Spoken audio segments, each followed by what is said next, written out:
Right now, I'm in Johannesburg, South Africa, attending a short course sponsored by the Thomson Reuters Foundation. That's all about, getting to grips with what everyone's calling new media for journalism purposes, use of digital first and mobile and all these new platforms on which to share, uh, you know, news stories and other media products. And it's pretty interesting. 2 days in so far, one more day to go. And the thing about it is, because there are people from all over the continent, Nigeria, Botswana, Kenya, myself from Uganda, some South Africans, I guess there's an Ethiopian guy too. We find that despite coming from fairly different media markets, we're all grappling with the same kinds of problems. And I guess it's sort of same problems that are also being dealt with by media houses in other parts of the world.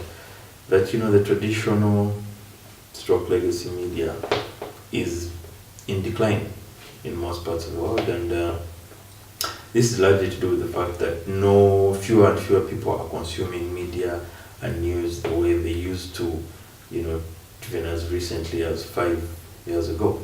So for print, it's fairly straightforward. Very few people are buying the old paper, the newspaper, and many people are getting their print stories from different online news portals and Facebook and other means, or even from the companies that used to make the papers having to give away the same content that's in the newspapers for free. They say give away because nobody seems to know yet how to really make money directly from this from online news, especially the print companies, and those that make some money make largely from drawing traffic to their websites, and that's how they kind of survive. But it's nothing compared to what they would make if they would figure out getting everybody who was coming to the website to pay for the news they're consuming, which is what everyone used to do when they were buying newspapers.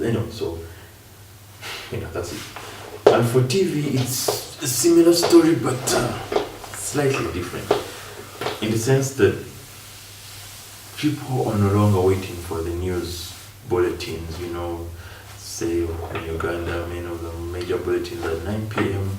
and a few others at 7, but nobody seems to be waiting for those, because by the time the news comes around, people already pretty much know what's going to be dealt with. So nobody waits for the 9 o'clock or 7 o'clock news to get news. It's sort of something they turn to get a few more details, or to put some visuals to a story they read on or heard about first on Twitter and Facebook and that sort of thing.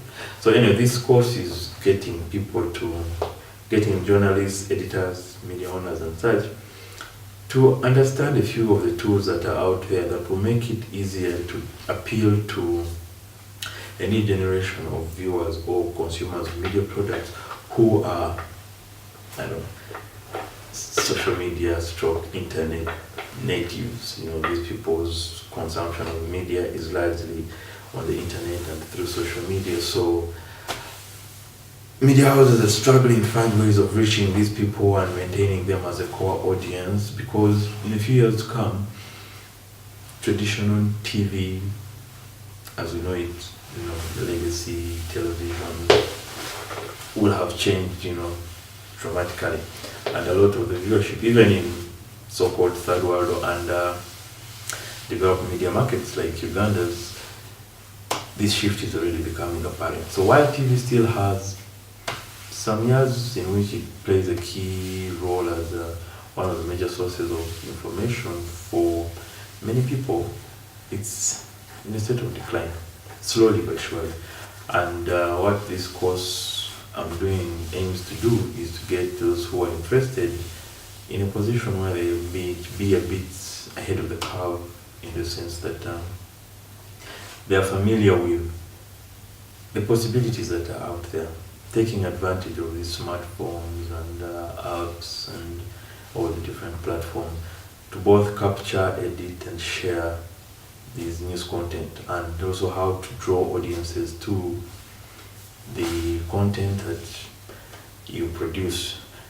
And while the apps and the gadgets and all this fancy stuff is out there and most of it works pretty well, and people are getting to grips with how they can use it to improve or make their newsrooms more digital friendly, one issue still remains looming large, and that is that nobody seems to know how they're going to make money out of the new digital platforms and going digital and being digital first. Because while people have kind of started to figure out how to produce content that people want to watch and want to consume, that is more relevant, that is quickly delivered, that is suitable for all these platforms, the Twitters, Facebooks, Instagram, Snapchat, what have you.